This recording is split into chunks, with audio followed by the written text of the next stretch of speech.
K12 가톨릭 방송 시청자 여러분 안녕하세요. 저는 뉴저지 이튼타운 성당 장재명 신부입니다. 내가 사랑한 교부들, 오늘은 전성기의 교부들을 보도록 하겠습니다. 첫 번째로 예루살렘의 칠일로 성인을 같이 보겠습니다. 예루살렘의 칠일로 성인은 예루살렘의 주교이자 교회 학자였습니다. 성인은 극단적 아리우스파 소속의 아카치오 주교에게 주교품을 받았는데 그리스도론에 있어서 정반대의 입장을 취했기 때문에 3번이나 주교직에서 해임되었고 유배를 가야 했습니다. 세 번째 해임과 유배는 발렌스 황제에 의해서 행해졌는데 무려 11년 동안이나 지속되었습니다. 하지만 칠일로 성인은 시련 중에도 꿋꿋했으며 종종 오류는 여러 가지 형태를 지니고 있지만 진리는 오직 한 가지 모습을 하고 있을 따름이다 라고 말하곤 했습니다. 칠일로 성인은 387년 3월 18일 세상을 떠났고 교회는 이날을 성인의 축일로 지내고 있습니다.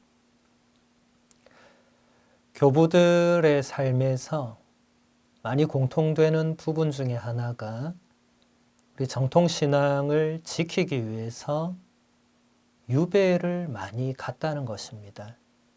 그것도 교부들이 뭔가를 잘못해서가 아니라 이단자들 또 정통신앙에 반대하는 자들이 이제 황제나 이 제국의 권력자들을 움직여서 교부들을 그 자리에서 물러나게 만들고 또 유배도 가게 만들고 이런 과정을 겪으면서도 교부들은 꿋꿋하게 한결같이 신앙의 진리를 지켜냈습니다. 4세기는 세례를 위한 교리 교육의 황금기이기도 했습니다. 칠일로 성인의 작품 중에서 24편의 강론으로 구성된 예비신자 교리라는 작품이 있는데 이것이 가장 유명한 작품입니다. 이 작품은 예비자들과 새 영세자들을 위한 일종의 신앙과 생활 지침서라고 할 수 있습니다. 여기서 칠일로 성인은 세례 때 신자들이 고백하는 신경 안에 들어있는 신앙의 여러 진리를 잘 설명해 줍니다. 또 칠일로 성인은 구약 성경에 나타난 사건을 신약 성경의 예형으로 해석을 합니다. 예를 들어서 이스라엘 백성이 홍해 바다를 건넌 사건은 세례성사의 예형이고 만나는 성체성사의 예형이라고 설명을 하고 있습니다. 이 예형론은 교부들이 성경을 풀이하던 그 핵심 키워드라고 할 수 있는데 구약 성경에 나오는 모든 사건들, 표징들, 인물들 이런 모든 것이 신약 성경의 그 사건들, 인물들 이런 걸 미리 보여주는 표징이 된다. 혹은 미리 보여주는 그런 모델이 된다. 이런 성경 해석 방법론인데 탈출기에서 이스라엘 백성이 이제 홍해 바다를 건너가죠. 이것은 실제로 이제 탈출기 사건에 들어갑니다. 이제 그 사건 자체도 큰 의미가 있는데 이 사건이 이제 예수님 시대 또 예수님 이후의 교회의 시대에 이루어지는 그 세례성사를 미리 보여준다는 거죠. 세례성사도 그 핵심은 죽었다가 다시 살아나는, 새롭게 태어나는 것이 핵심이죠. 홍해바다를 건너는 것도 홍해바다를 건너기 전에는 이집트 노예 생활, 곧 죽음을 의미하죠. 거기서 이제 약속의 땅으로 건너가는, 이것을 이제 히브리어로 페샤, 여기서 이제 파스카란 말이 유래를 하죠. 건너가다는 뜻이죠. 죽음에서 생명으로, 어둠에서 빛으로 건너가는. 그래서 이것이 세례성사를 그대로 보여주고, 또 이스라엘 백성이 광야에서 먹었던 그 만나, 이것은 바로 신약의 이제 예수님께서 당신의 몸과 피를 우리에게 내어주시는 그 성체 성사를 미리 보여주는 것이다. 예루살렘의 시릴로 성인도 이 예형론적 해석을 그대로 따랐습니다. 그래서 우리가 시릴로 성인의 이 예형론 해석의 한 부분을 조금 더 자세히 보겠습니다. 성인은 이스라엘의 이집트 탈출 사건을 이렇게 설명합니다. 이제 옛날 사건에서 새로운 사건으로, 다시 말해서 상징에서 실제로 넘어갑시다. 거기 모세가 있었으니 그는 하느님께서 이집트로 보내신 인물이었습니다. 그러나 여기 그리스도께서 계시니 이분은 성부께서 세상에 보내신 분입니다. 거기 모세는 억압받는 백성을 이집트에서 탈출시키는 인물이었지만 여기 그리스도께서는 세상에서 죄에 억압받는 이들을 해방시키는 분이십니다. 거기서는 어린 양의 피가 학살자를 피하게 해 주었지만 여기서는 흠없는 어린 양이신 예수 그리스도의 피가 마귀들을 거슬러 피난처를 마련해 줍니다. 이것이 예형론적 해석입니다. 대단히 상세하죠. 모세와 예수 그리스도, 또 억압받던 이스라엘 백성과 죄에 억압받는 모든 사람들, 또 어린 양의 피, 그리고 흠없는 어린 양이신 예수 그리스도의 피, 이렇게 구약에 있었던 일이 신약에 이루어질 일을 미리 보여준다. 이 예형론적 성경 읽기는 우리 그리스도인에게는 가장 핵심적인 성경 읽기입니다. 여러분들이 성경을 읽을 때 이런 해석을 염두에 두고 읽으셔야만 구약 성경의 사건들의 그 의미를 이해할 수가 있습니다. 이런 것을 염두에 두지 않고 혹은 전혀 모르고 구약 성경을 읽으면 우리에게 그게 의미가 없어지죠. 그리고 이해도 잘 안 됩니다. 그냥 옛날 이야기처럼 들리겠죠. 시릴로 성인은 성부와 성자께서 본질이 같으시다는 그리스어 용어 호모우시오스를 의도적으로 피하고 사용하지 않았습니다. 이 용어가 성경에 들어있지 않으며 사벨리우스 주의 이단을 편드는 그런 인상을 줄 수 있기 때문입니다. 그럼에도 시릴로 성인은 성부와 성자의 본질이 같다는 니케아 공의회의 그 정신과 믿음에 따라서 아리우스파의 모든 주장을 배척했고 성자를 참된 하느님, 하느님께로부터 나신 하느님이라고 고백합니다. 시릴로 성인은 또 성부와 성자의 일치를 성령께 연결시켜서 삼위일체 교리 형성에 큰 공헌을 했습니다. 호모우시오스라는 이 단어, 그리스어로 호모 하면 같다는 말이고 우시아 하면 본질입니다. 그래서 이게 라틴어로 콘substantia, 영어도 그대로 쓰죠. consubstantial 이렇게 해서 이게 니케아 공의회에서 결정이 된 용어입니다. 그래서 우리가 지금까지도 니케아 콘스탄티노플 신경이라는 신앙 고백문을 주일마다 고백하죠. 여기서 우리가 성자께서는 성부와 본질이 같으시다 라고 고백을 하고 있죠. 그래서 지릴로 성인이 이 단어 자체는 일부러 피했어요. 왜냐하면 여기서 또 나오는 이 사벨리우스주의 이단.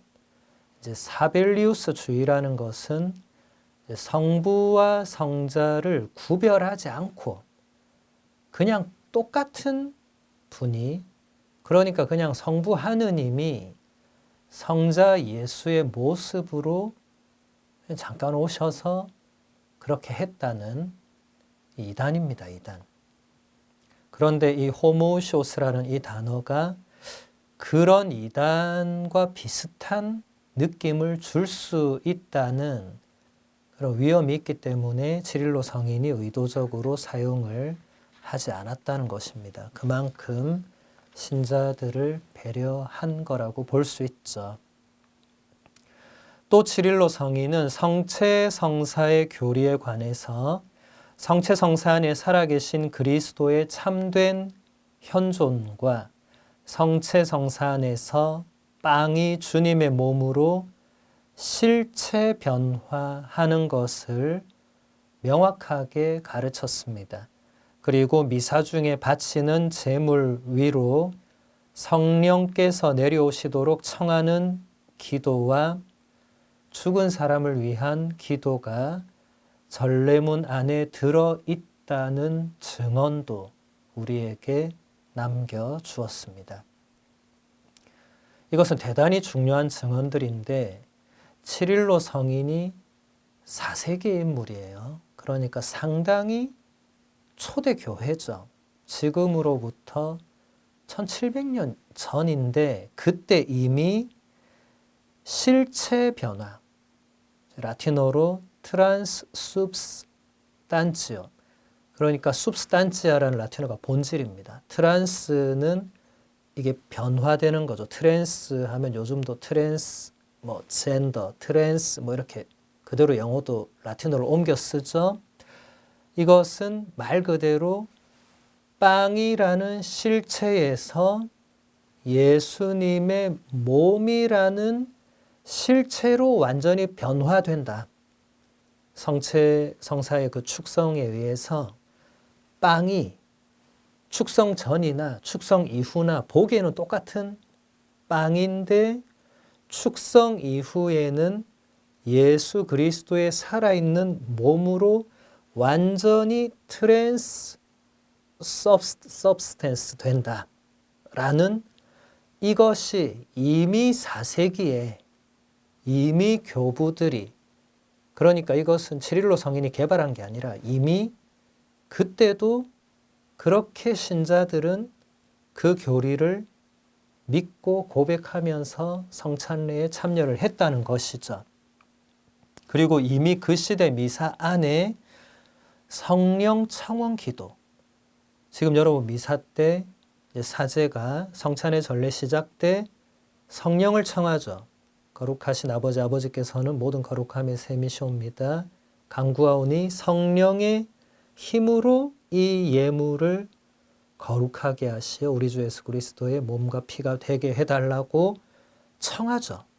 그러니까 사제가 본인의 힘으로 매직을 하는 게 아니고 성령의 힘으로 이 빵과 포도주가 예수님의 몸과 피로 변화되는 엄청난 기적, 엄청난 신앙의 신비가 거기서 발생하는데 이 기도문도 이미 4세기에 있었다는 겁니다. 그리고 우리가 미사, 이제 성찬 전례 계속 이어지다 보면 세상을 떠난 모든 이와 이런 기도문이 있죠. 먼저 죽은 교우들을 위해서, 그 다음에 세상을 떠난 모든 이를 위한 기도가 있는데 이것도 이미 그때도 있었다. 그러니까 여러분, 오늘 우리가 드리는 이 미사의 그 안에 전례 기도문들이 얼마나 오래된 것인지, 그리고 2000년 내내 우리 교회가 바쳐왔다는 것을 잘 알 수가 있다는 거죠. 다음으로 암브로시오 성인에 대해서 보도록 하겠습니다. 암브로시오 성인은 아우구스티노, 예로니모, 그레고리오와 더불어 서방교회의 4대 교부로 꼽히는 인물입니다.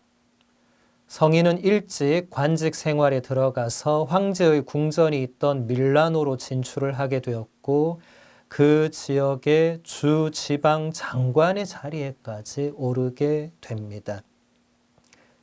그 당시 밀라노에는 예수 그리스도의 신성을 부인하던 아리우스 이단의 추종자였던 아욱센시오 주교가 있었는데 그가 죽은 뒤에 다음 주교를 뽑는 과정에서 암브로시오 성인이 밀라노의 주교로 선출됩니다. 성인이 주교품을 받은 날이 374년 12월 7일입니다. 교회는 이 날을 성인의 축일로 지내고 있습니다. 지금도 밀라노 가보신 분들은 아시겠지만 이태리 수도는 로마지만 실제로는 가장 크고 중심되는 도시는 사실은 밀라노입니다. 인구가 1000만 명에 가깝고 정말 어마어마한 도시죠. 우리나라 서울을 생각하면 됩니다. 옛날에도 밀라노가 굉장히 컸겠죠.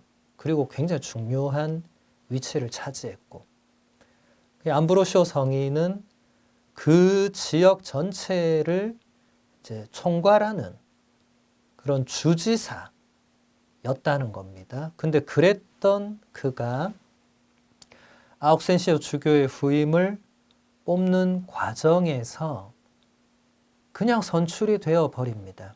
이제 요즘 같은 시대에는 뭐 있을 수 없는 일이죠. 요즘 주교님이 되려면 일단 사제가 돼야 되잖아요. 또 사제가 되려면 일단 신학교 입학을 해야 됩니다. 신학교 입학을 해서 약 10년의 과정을 겪고 사제가 되고 또 사제가 되었다고 바로 주교가 되지 않죠.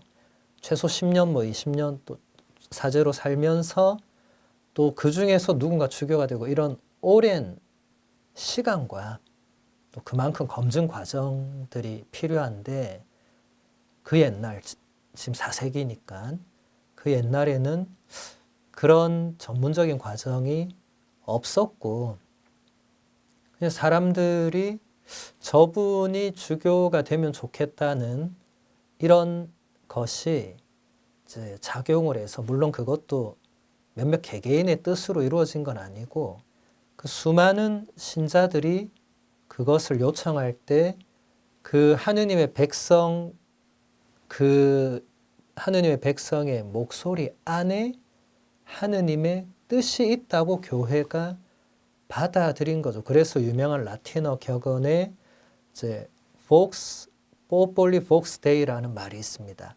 Vox Populi, 하느님의 백성들의 그 목소리 안에 Vox Dei, 하느님의 목소리가 있다. 그래서 암브로시오 성인은 신자도 아니었는데 그 당시에 바로 주교로 선출이 되었습니다. 암브로시오 성인은 주교품을 받은 뒤에 아리우스 이단에 단호하게 맞서서 가톨릭 교회의 정통 신앙을 보호하는 일에 전념합니다. 그리하여 서방 교회에서 니케아 신앙이 확고하게 자리 잡는 데 큰 역할을 했습니다. 암브로시오 성인은 성경 연구에 전념해서 성경의 각 사건 안에 담겨 있는 깊은 영적인 의미를 찾아내려고 애썼습니다.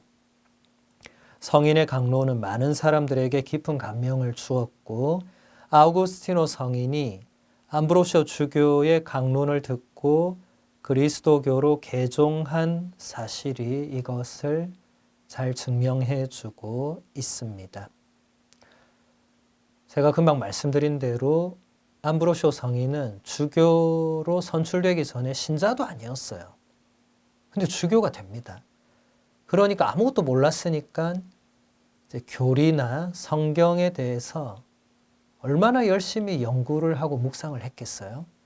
근데 이분은 주지사로 될 만큼 뛰어난 이미 학식을 갖추고 있었기 때문에 이 성경 연구에 몰두한 만큼 엄청난 깊이로 이제 성경의 그 말씀들을 깨우치게 되고 그것을 사람들에게 뛰어난 이 학식을 겸비해서 사람들에게 강론을 하고 가르치니까 수많은 사람들이 영향을 받을 수밖에 없었고 그 중에 가장 유명한 영향을 받은 분이 바로 아우구스티노 성인이었죠. 교부 바울리노는 암브로시오 성인의 생애에 관한 전기를 저술했는데 거기서 이런 기록을 남겨주었습니다.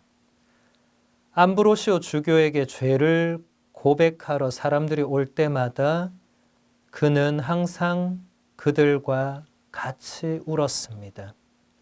암브로시오는 죄에 떨어진 사람들과 함께 자신도 죄를 지었다고 생각했던 것입니다. 죄 고백을 들은 암브로시오는 항상 주님만을 신뢰하면서 고백자를 위해서 기도해 주었습니다. 암브로시오는 이처럼 후대의 사제들에게 좋은 표양을 보여주었습니다. 사제들은 사람들을 책망하고 고발하기보다는 하느님께 그들을 위하여 전구해 주는 자세로 일해야 합니다. 암브로시오의 시대나 지금이나 고해성사가 사람들에게 어렵고 무거운 자리인 건 똑같습니다. 세월이 아무리 흘렀더라도 고해성사의 본질은 전혀 변하지 않기 때문에 그때나 지금이나 죄를 고백하는 건 힘든 일이죠. 그런데 여러분 한번 생각을 해볼게요. 고해소에 이제 고해성사를 하러 들어갔는데 여러분이 죄를 고백하면서 막 눈물을 흘리는데 고해사제가 같이 막 눈물을 흘린다면 어떨까요?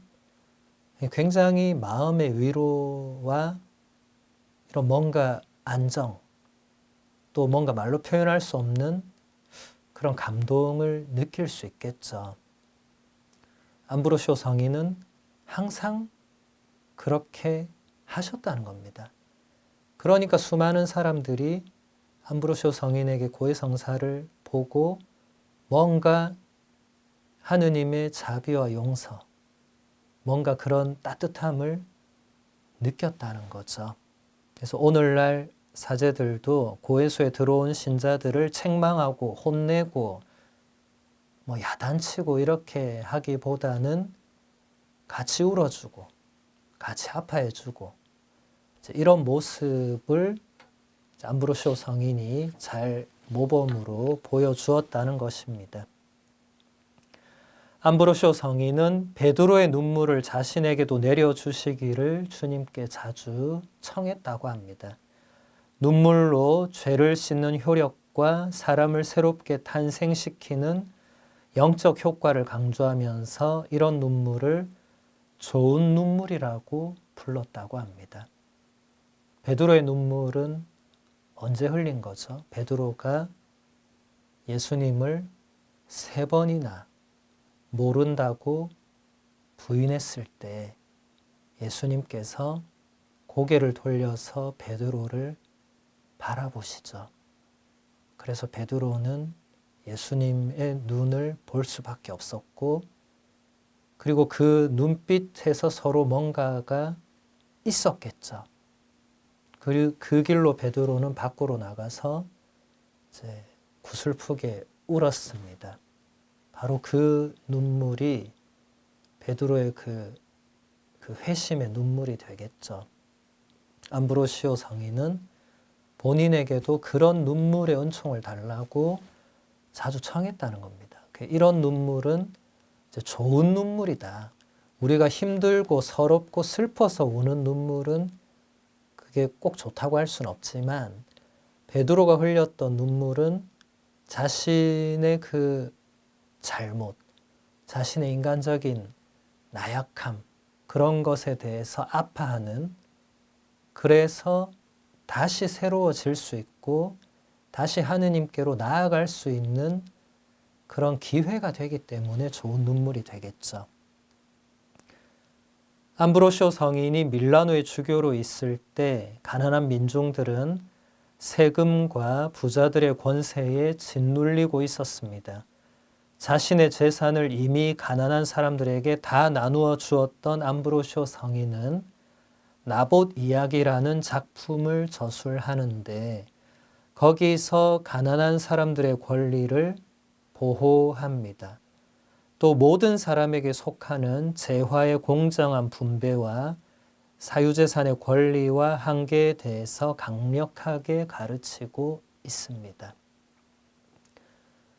우리 한국어로도 이 나봇 이야기는 번역 출간되어 있습니다. 이렇게 원하시는 분들은 이제 읽어보실 수 있고, 그 작품에서 암브로시오 성인은 이렇게 말합니다. 한 부분을 같이 볼게요.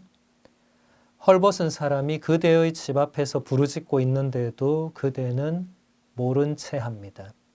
헐벗은 사람이 울부짖고 있는데도 그대는 어떤 대리석으로 그대의 집 바닥을 깔까 고민하고 있습니다. 다른 사람들은 끼니를 이어갈 양식조차 없는데 그대는 값비싼 장신구들을 끔찍이도 좋아합니다. 오 부자여, 그대는 얼마나 큰 심판을 받을 것입니까? 민중은 굶주리는데 그대는 곡간을 닫아 겁니다. 불행한 사람이여, 그대는 많은 사람의 영혼을 죽음에서 지켜낼 능력을 지니고 있으면서도 그럴 의지가 없습니다. 그대의 옥반지 하나로 모든 민중의 목숨을 구할 수 있었을 것입니다. 가난한 사람들에게 자선을 베풀지 않는 부자들을 강력하게 비판하는 내용이죠. 여러분 듣다 보니까 이게 1700년 전에만 있었던 옛날 얘기로 들리지 않죠? 이런 일은 지금도 끊임없이 발생하고 있죠. 교부들은 이런 부정의에 대해서, 불의에 대해서 항상 목소리를 내왔습니다. 그러니 당연히 권력자들, 그리고 가난한 사람을 도와주지 않는 부유한 사람들이 싫어할 수밖에 없었겠죠. 그러니까 유배형을 당하고 온갖 괴로움을 겪고 하면서도 그 권력자들이나 부자들에게 이런 바른 목소리를 냈다는 겁니다.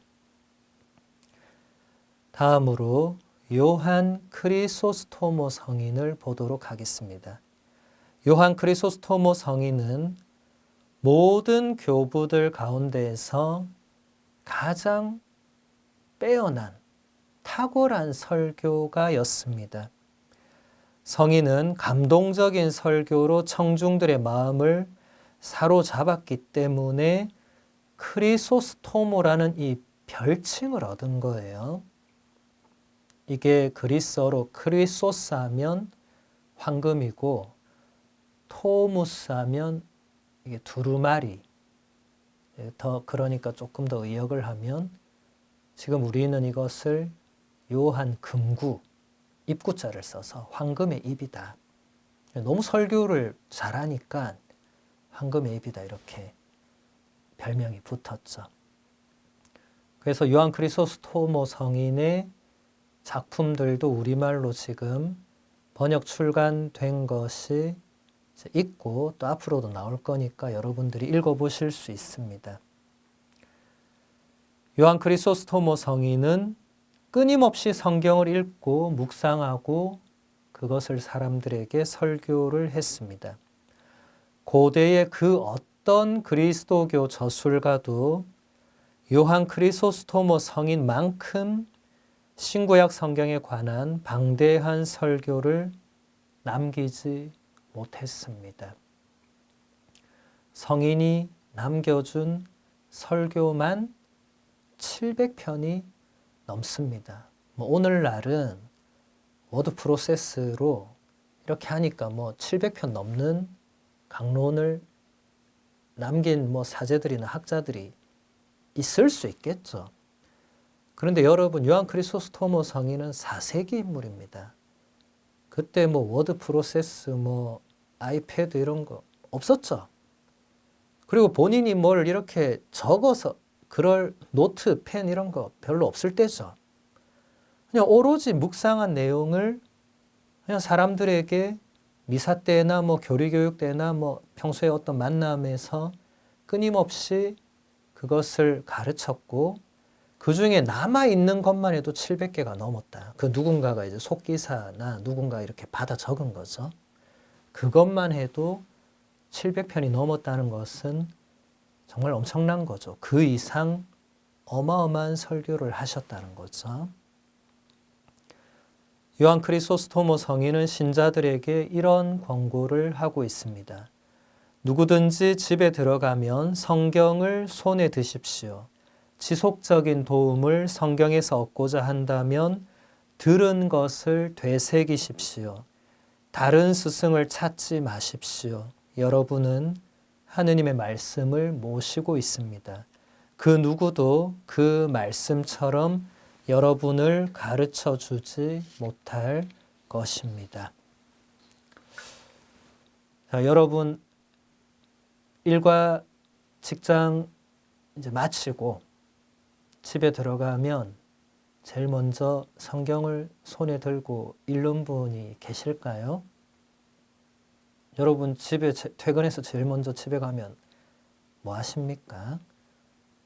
바로 TV를 켠다거나 잘 모르겠지만 요한 크리소스토모 성인은 제일 먼저 성경을 손에 들고 읽으라고.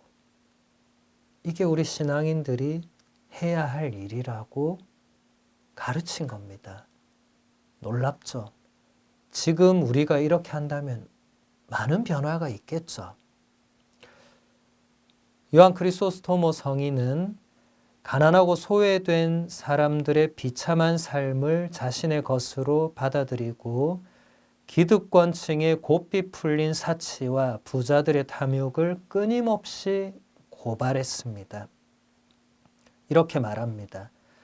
예수 그리스도의 제대가 금으로 된 잔으로 가득 차 있으면서 그리스도께서 굶주림으로 돌아가신다면, 가난한 사람들을 말하죠. 무슨 유익이 있겠습니까? 여러분은 먼저 배고픈 이들을 충분히 채워주고 난 뒤에 그 나머지 것으로 제단을 장식하십시오. 성전을 장식할 때 고통받는 형제들을 멸시하지 마십시오. 살로 된 성전이 돌로 된 성전보다 훨씬 더 가치 있기 때문입니다. 우리가 성당에 와서 미사를 드리고 이런 것도 중요한데, 가난한 사람들을 돌보는 일도 그에 못지않게 중요하다. 가난한 사람은 전혀 돌보지 않고 오직 성당에 와서 예수 그리스도만 이렇게 흠숭하고 공경하고 하는 것은 예수님의 그 뜻에 맞지 않다는 거예요. 예수님은 최후의 심판 얘기하실 때 분명히 너희가 너희 중에 가장 보잘것없는 가장 작은 이들에게 해준 것이 바로 나에게 해준 것이라고 분명하게 말씀하셨기 때문에 교부들은 그 말씀을 항상 가난한 사람들을 도와줄 때 인용을 합니다. 인간의 마음을 깊이 이해했던 요한 크리소스토모 성인은 복음을 우리 인생의 다양한 상황에 맞추어서 말할 줄 아는 사람이었습니다. 교육자들과 부모들에게는 그들의 역할이 얼마나 아름다운지를 설명하면서 교육이란 인간 존재를 다듬어내는 예술 중의 예술이라고 말했습니다. 또 성인은 그리스도인의 가정은 작은 교회라는 말도 남겼습니다. 남녀 수도자들에게는 정결이란 방심하거나 쉬어서는 안 되는 힘든 투쟁이라고 가르쳤습니다.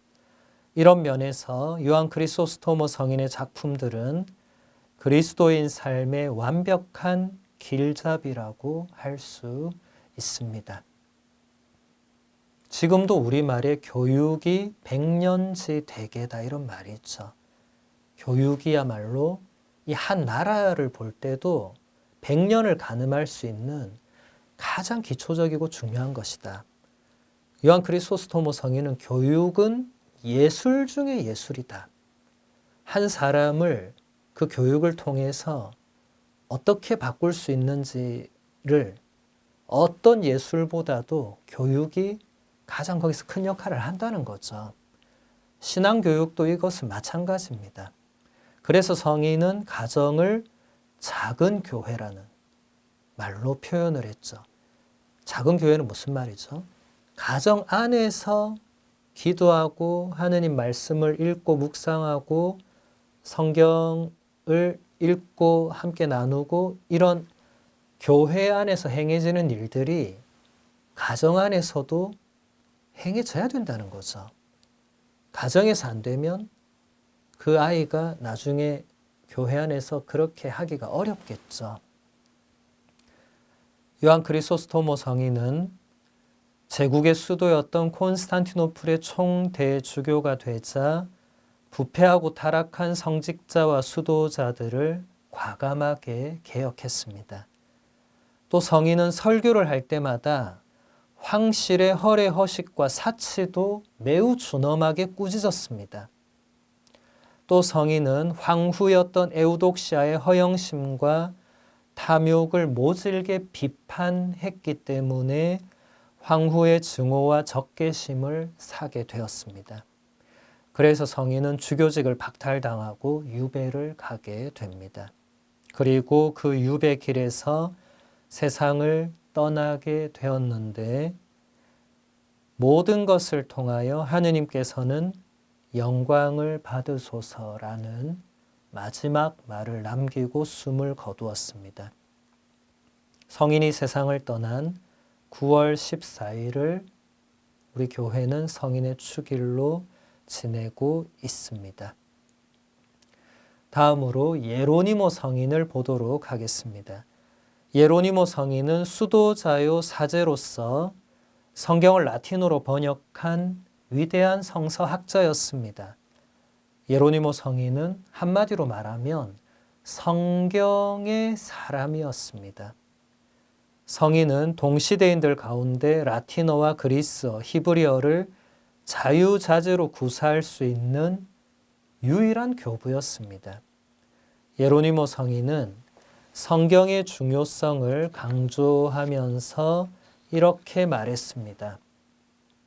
바오로 사도의 말처럼 그리스도께서 하느님의 권능이시고 하느님의 지혜이시라면 성경을 모르는 이는 하느님의 권능도 그분의 지혜도 모르는 것입니다.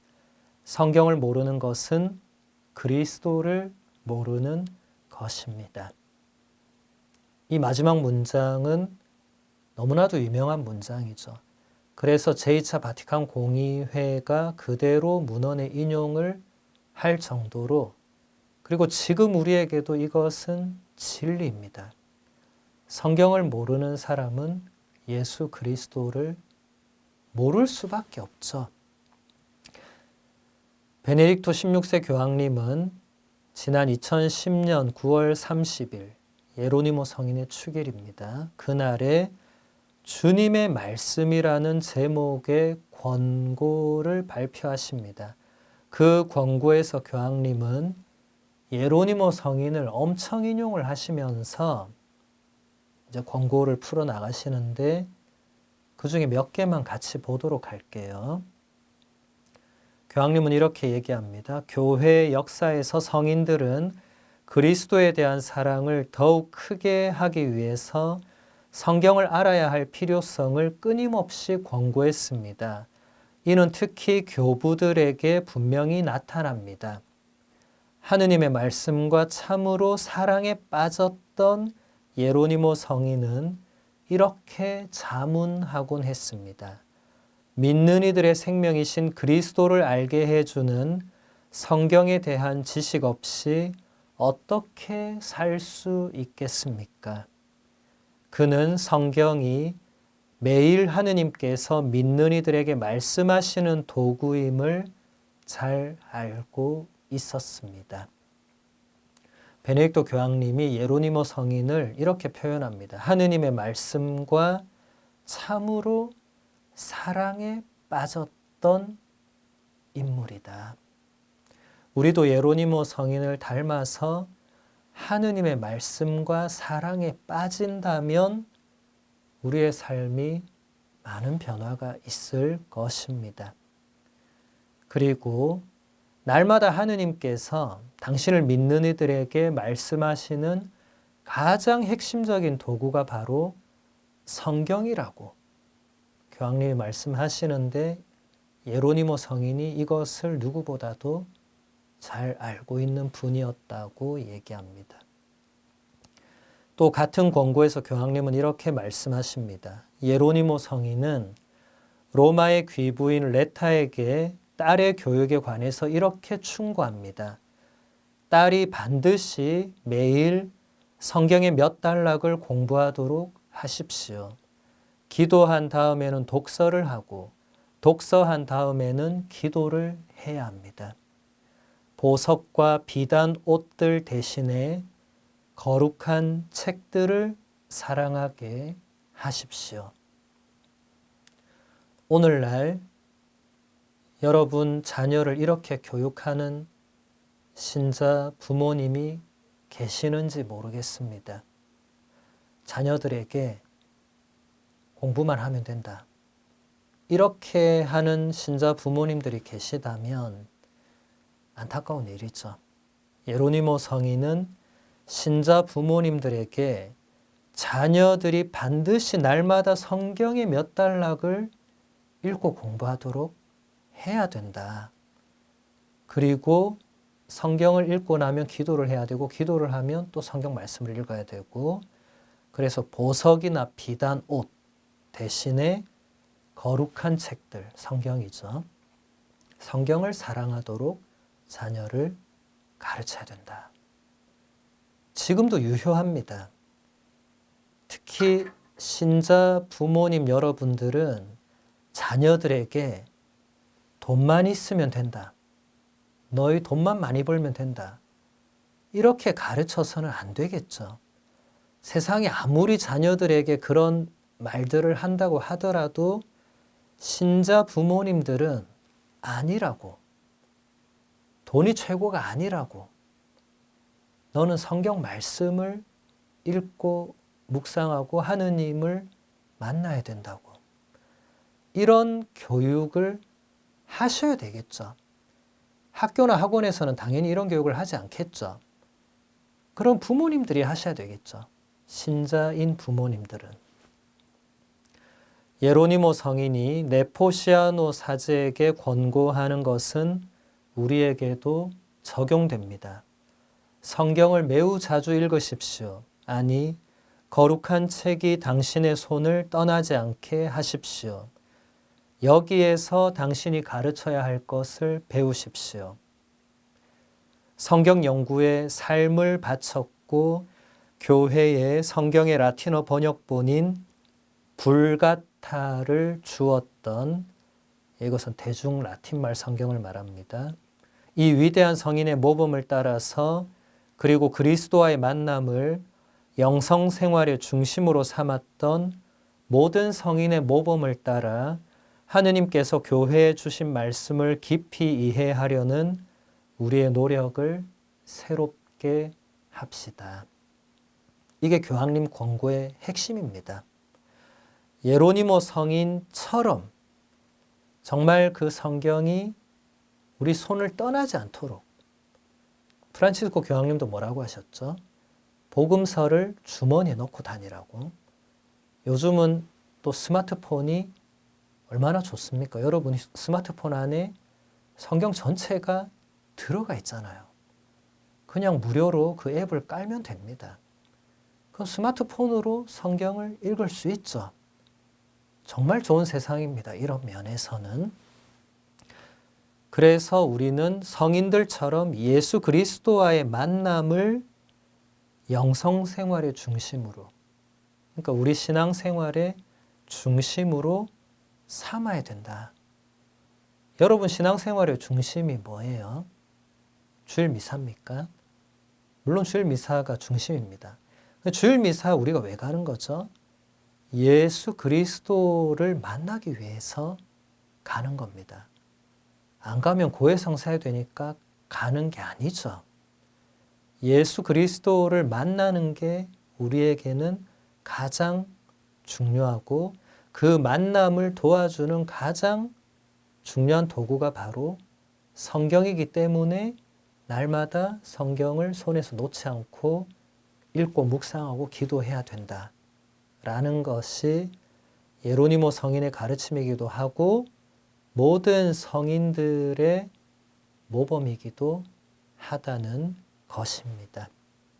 오늘은 여기서 마무리하도록 하겠습니다. 감사합니다.